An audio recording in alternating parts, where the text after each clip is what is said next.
กันขอบคุณที่ยังบ่ลืมในสัญญาขอบคุณที่ยังรักษาหัวใจของอาโอ้ดนละนอที่เฮาเป็นแฟนกันแต่อายนั้นก็ทันได้มีอีหยังเลยผ่านฮ้อนผ่านหนาวกับเรื่องราวที่คุ้นเคยจนมาฮอดเมื่อลงเอยได้แต่งงานกันถึงบ่มีเงินทองของมันเป็นแสนเป็นล้านถึงบ่ได้จัดงานโต๊ะจีนใหญ่โตบ่ได้ใส่ชุดโกหรูหราก็บ่สำคัญเท่าเฮาฮักกันดอกหัวใจขอฟ้าดินเป็นพยานผู้ครองสองเฮาขอผู้เฒ่าพ่อแม่ผู้แขนป้อนไข่สู่ขวัญรับเจ้ากับอายสองคน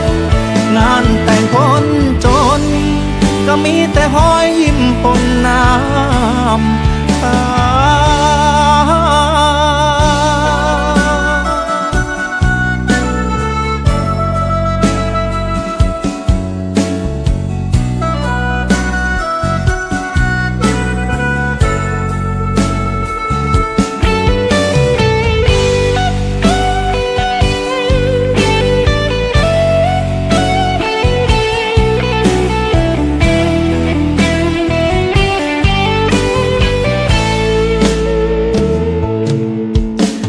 และนอที่เฮาเป็นแฟนกัน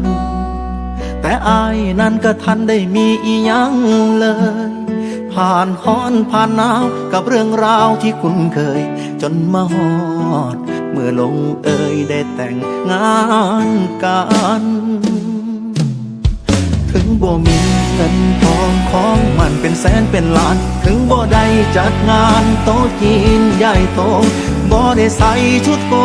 หรูหราก็บ่สำคัญเท่าเฮาฮักกันดอกหัวใจขอฟ้าดินเป็นพยานผู้ครองสองเฮาขอผู้เฒ่าพ่อแม่ผู้แขนต้นไข่สู่ขวัญรับเจ้ากับอายสองคนงานแต่งคนจนก็มีแต่หอยยิ้มปนน้ำตางานแต่งคนจนก็มีแต่หอยยิ้มปนน้ำตา